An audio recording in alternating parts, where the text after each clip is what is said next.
My name is Melanie Porter. I'm 36 years old. I'm a single mother, and for the last 15 years, I've been my parents' personal bank account. The night everything finally broke started on Christmas Eve.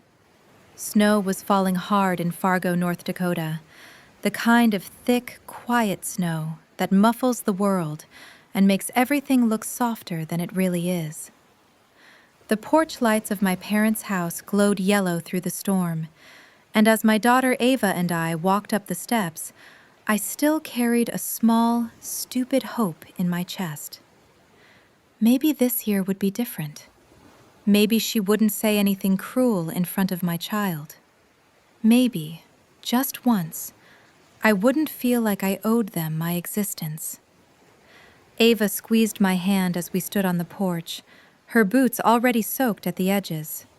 She was 9, old enough to notice tension, young enough to still believe adults were supposed to be safe. The door opened. My mother looked me up and down. That familiar smile appeared on her face, the one that never reached her eyes, the one that meant a comment was coming. She didn't even lower her voice. "This day was supposed to be enjoyable," she said, loud enough for the entire living room to hear. "What made you show up?" The room went quiet behind her. I could see silhouettes on the couch, my father's outline, a cousin I barely recognized. Ava's fingers tightened around mine. She leaned close and whispered, "Mom, should we leave?" I didn't answer right away. For 15 years, I had been trained not to react, to absorb, to swallow, to smooth things over because that's what good daughters do. But something in me snapped. I turned around. We walked back down the steps, snow crunching under our feet, and got into the car. I didn't look back. Exactly 1 hour later, my mother regretted every single word she said.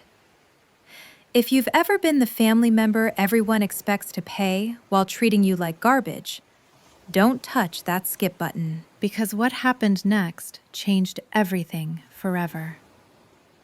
An hour after we left, my phone lit up, but the first notification wasn't from my mother. It was an automatic email from the mortgage company. Payment declined. Scheduled transfer failed. The email was addressed to her and copied to me. The same email I had been using for years to manage their bills. 2 minutes later, my phone started ringing. I let the first call go to voicemail, then the second, then the third. On the fourth, I answered. "Where is the January payment?" my mother demanded before I could even say hello. No apology, no mention of what she had said, nothing about Ava hearing every word, just the money. I sat on the couch with my daughter curled beside me, a movie playing on low volume. Her small hand was still gripping mine like she was afraid I might disappear. I took a breath, the first real breath I'd taken in 15 years. I'm done paying for people who treat me like trash. Silence. Then a sharp laugh. "You're joking, right?" she said. "You can't just stop. We have bills." "Melanie, real ones." "I've been covering your real ones since I was 21, I said quietly. $1,500, every first of the month, automatically pulled from my paycheck before I ever saw it. That ends tonight. She started yelling about responsibility, about how they raised me, about how ungrateful I was. I pulled the phone away from my ear, opened my banking app. There it was, a recurring transfer, $500 to Deborah Porter, active since March 2010.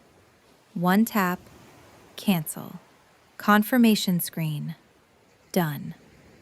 I screenshotted the entire transaction history, hundreds of transfers stretching back over a decade, and emailed it to myself with the timestamps clearly visible. Evidence, just in case. Within minutes, the texts started flooding in. "You can't do this. Your father's blood pressure medication isn't cheap. We'll lose the house. Is that what you want?" Think about what people will say when they find out you abandoned your own parents. I read every message out loud to the empty living room. My voice shook at first. Then it steadied. When the final text came, "You'll regret this," I blocked her number. The silence that followed felt louder than any screaming. Ava looked up at me. "Is Grandma mad because we left?" "She's mad because the money stopped," I said, pulling her close. "But we're going to be okay." That night, guilt came knocking. It always did. Blood is thicker than water. They're old. They need you. But for the first time, guilt had competition. Relief. Sharp. Bright. Impossible to ignore. I had drawn a line, and I wasn't stepping back over it. The phone stayed quiet for almost a week. At first, I thought maybe that was it. Maybe my mother had finally realized I wasn't bluffing. Maybe my father had stepped in. Maybe, against every pattern I had learned since childhood, they had decided to back off. That illusion lasted exactly 6 days. On the 7th day, someone knocked on my apartment door. It was late afternoon. The winter sun had already started to sink, turning the snow outside the hallway windows gray and heavy. Ava was in her room doing homework, humming softly to herself, the way she did when she was concentrating. I opened the door and found my cousin, Justin Porter, standing there, his shoulders hunched inside a thick winter coat. He was holding a large red gift box wrapped with a gold bow, and under his arm was a thick envelope. He didn't step inside. "My mom asked me to drop this off," he said, pushing both items toward me like they were evidence. The envelope had a postmark from 2 days earlier. My parents' return address was stamped clearly in the corner. I took the box, set it just inside the door, and opened the envelope right there in the hallway. Inside was a single sheet of stationery, my mother's handwriting unmistakable. "If you turn your back on family, don't ever expect to come crawling back. Don't let us lose the house just because of your pride." I read it twice. Heat rose in my face. Justin stared at the carpet, pretending very hard not to exist. I picked up the gift box, walked 3 steps down the hall, and dropped it straight into the trash chute. The box hit with a heavy thud several floors below. Justin's mouth opened, then closed. "She's really upset," he finally said. "They both are." I didn't answer. I shut the door and slid the deadbolt into place. That night, after Ava went to bed, my phone lit up with security alerts, one after another. Failed login attempt, failed login attempt. Password reset request denied. My stomach dropped. I opened the banking app and pulled up the activity log. The attempts were coming from an IP address registered to my parents' home internet. Someone had tried my old credentials 4 times in under 2 minutes, then requested a password reset, sent to an email account I hadn't used in years, an account I had once added as a backup for their bills. I called the bank's fraud line immediately. The representative spoke calmly while I forwarded screenshots to the secure email she provided. Within 10 minutes, my primary accounts were frozen for suspicious activity. New passwords were issued. Two-factor authentication was forced on every device. The attempted access was blocked, she assured me, but this activity is now part of a permanent record. I sat at the kitchen table staring at the confirmation emails, my heart pounding harder than it had the night I canceled the transfers. This wasn't just anger anymore. They were trying to get into my money.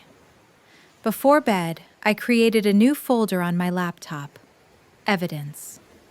I scanned the handwritten letter, photographed the envelope with the postmark, saved every bank alert with timestamps. I added a second layer of password protection, then backed everything up to an encrypted cloud drive I had never shared with anyone in my family. Sleep didn't come easily. Every creak in the apartment made me sit up. But morning came anyway, and the apartment felt quieter than it had in years, like the air itself had stopped holding its breath. 3 days into the new year, my Aunt Linda Morrison showed up unannounced. She stepped inside without waiting for an invitation, took off her snow-covered boots, and set a thick manila folder on my kitchen table like she was delivering something she'd been holding on to for a long time. Inside were printed bank statements going back 12 years, photocopies of checks I'd written in emergencies, screenshots from private Facebook groups my mother thought no one else could see. Linda sat across from me while I flipped through page after page. Photos of my mother holding shopping bags in front of new furniture. Captions like, "Thanks to my reliable girl." Messages bragging about the extra income that paid for their cruise 2 summers earlier. Then I reached the last section, and the air left my lungs. A photo from 14 months ago. My mother standing in her living room, smiling wide, holding a $15,000 cashier's check, the one I'd sent when the bank threatened foreclosure the first time. The caption underneath read, "Still got my personal ATM." My knees buckled.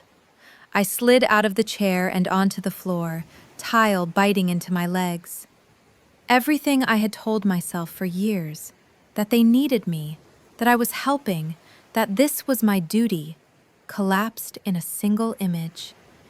They hadn't been struggling parents relying on a dutiful daughter. They had been farming me. Linda didn't hug me. She didn't say it would be okay. She just waited until I could breathe again. "I've been saving these," she said quietly. "Figured one day you'd need to see the truth." I scanned every document that afternoon, saved each page as a separate PDF with visible dates, uploaded them to the encrypted folder. Then, I scheduled an appointment with a family law attorney downtown.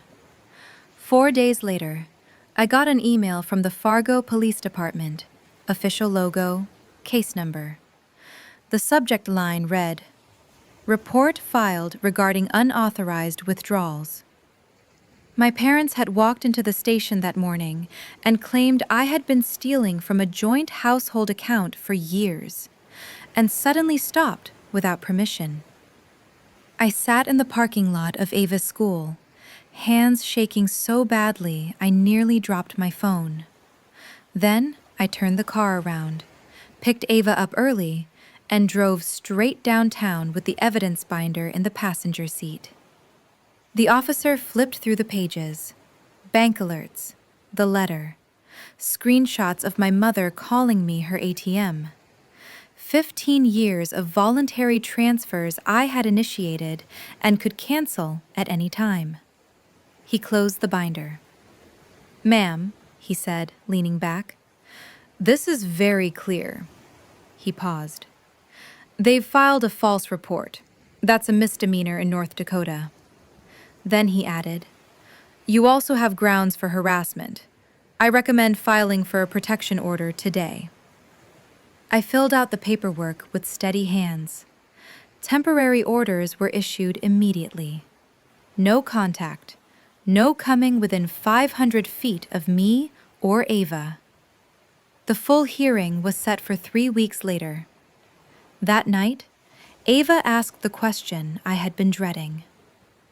"Mom, why is Grandma trying to put you in jail?" I pulled her into my arms and held her until the words stopped hurting. Something inside me hardened.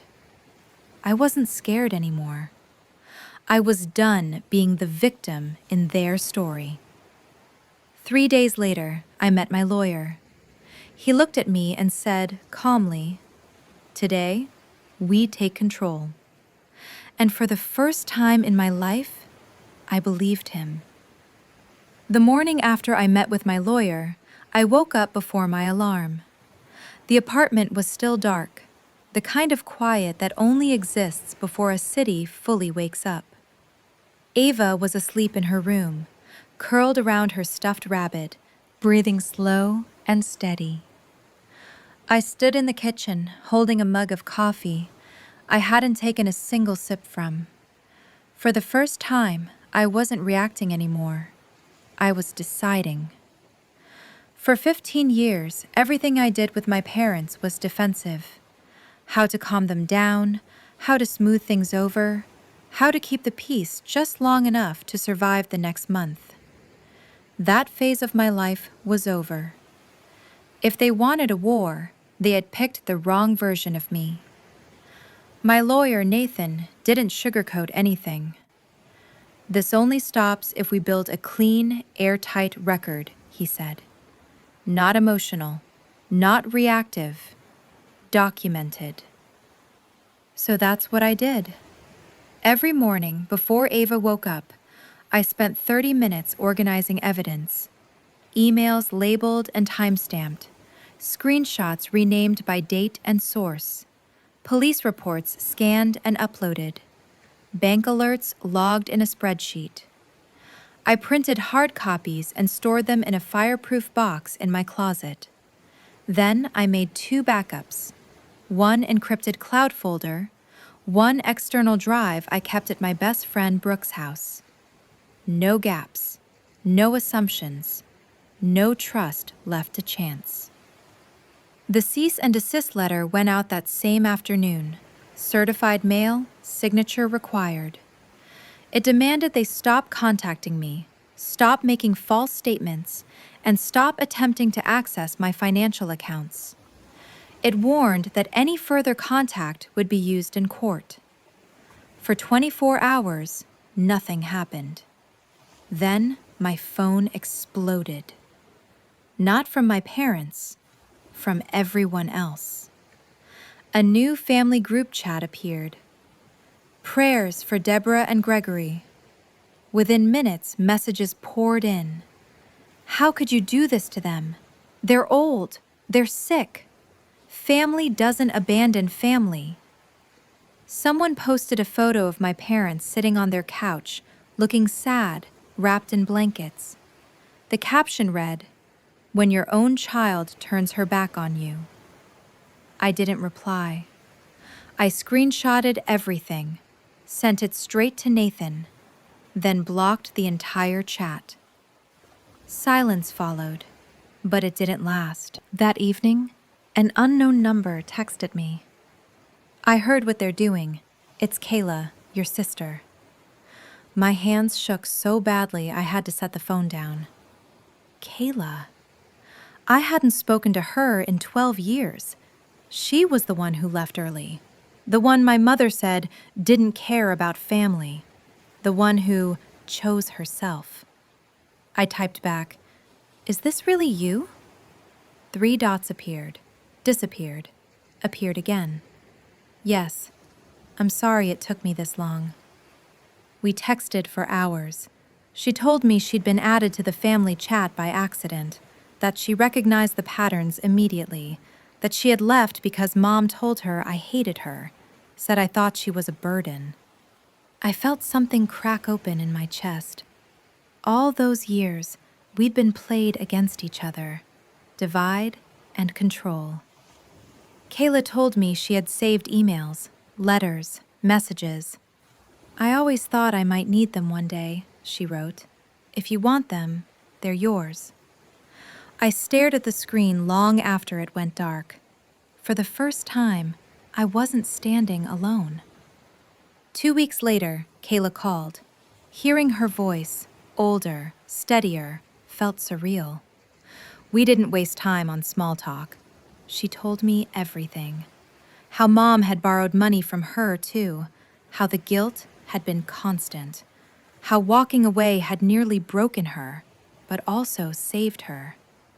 They only stop when you stop feeding them, she said quietly. 3 days after that call, another email arrived from the mortgage company. Notice of default. 3 consecutive missed payments. Foreclosure proceedings would begin in 30 days. I forwarded it to Nathan without comment. The temperature dropped hard that afternoon. Snow fell thick and wet. Ava and I were on the floor working on a puzzle when the doorbell rang.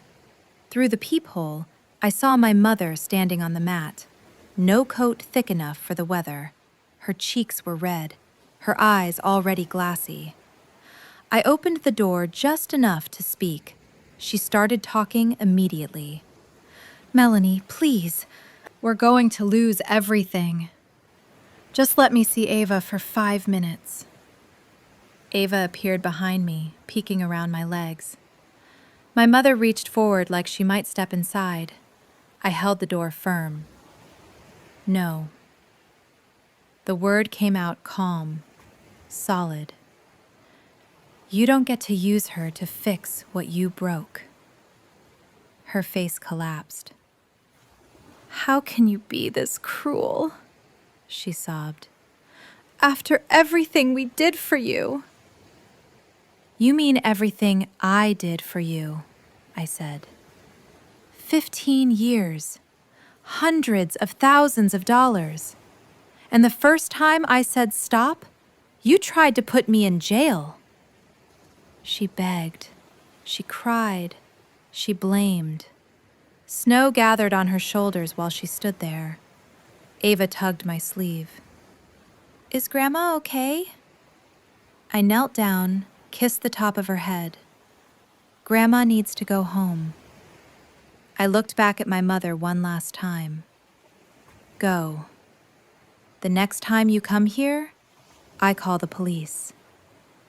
Then I closed the door, locked it, and slid the chain into place. That night, I slept without guilt for the first time in my adult life, because I knew something they didn't yet understand. The money wasn't coming back, and neither was the version of me they controlled. The hearing took place on a Tuesday morning. Snow lined the sidewalks outside the courthouse, packed hard and gray from weeks of boots and tires. I held Ava's hand as we walked up the steps, her backpack slung over one shoulder because she insisted on going to school afterward, like it was any other day. Inside, the building smelled like paper and disinfectant. Quiet voices echoed down long hallways. People waited on benches, each of them carrying their own version of a story they never expected to tell a judge. My parents sat on the far side of the room. They didn't look at me. My mother stared straight ahead, lips pressed tight, hands folded in her lap like she was attending church. My father's shoulders sagged, his eyes fixed on the floor. For a moment, I felt something old stir inside me. Not guilt, not fear, just recognition. This was the last place our story would intersect. The judge listened, patiently, methodically. Nathan spoke only when necessary. Every claim he made was backed by documentation: bank records, police reports, screenshots, certified letters. When my parents' attorney tried to frame the situation as a family misunderstanding, the judge raised a hand and stopped him. "This is not a family therapy session," she said. "This is a legal matter." She reviewed the evidence of attempted account access, the false police report, the harassment, the coordinated pressure through third parties. Then she looked directly at my parents. "The protection order will be made permanent," she said. "Any violation will result in immediate consequences." She paused. "And for the record, financial support given voluntarily can be withdrawn at any time. No one is entitled to another adult's income." That was it. No dramatic gavel slam, no shouting, just the weight of truth, spoken clearly and entered into the record. Outside, Ava skipped down the steps ahead of me, free and light, already thinking about spelling tests and lunch. I stood there for a moment longer, breathing in cold air that felt sharper and cleaner than it ever had before. The house went into foreclosure that spring. I didn't celebrate. I didn't grieve. I simply acknowledged it as the natural end of a story built on lies. My Aunt Linda called once to pass along the facts. "They're in a one-bedroom apartment above the laundromat now," she said. "No one invited them for Easter or Christmas." I thanked her and ended the call. There was nothing left to discuss. Consequences don't need commentary. The following December was different. It was the first Christmas that belonged entirely to us. Kayla arrived a week early with 2 suitcases and a box of handmade ornaments she had saved since the day she left home. Ava helped her unpack like they'd known each other forever. We chose the smallest real tree on the lot, barely 4 feet tall, and dragged it up the stairs together, laughing and out of breath. Ava insisted on placing the star herself, standing on a chair and stretching until her fingertips barely reached the top. Christmas morning smelled like cinnamon and pine. We stayed in pajamas until noon. We opened gifts slowly, letting the quiet stretch. When the last box was empty, Ava disappeared into her room and came back holding a rolled-up piece of paper. "Open it slow, Mommy." I did. 3 figures stood beneath a bright blue sky, me in the center, Ava on my right, holding my hand, Kayla on my left, her arm around my shoulders.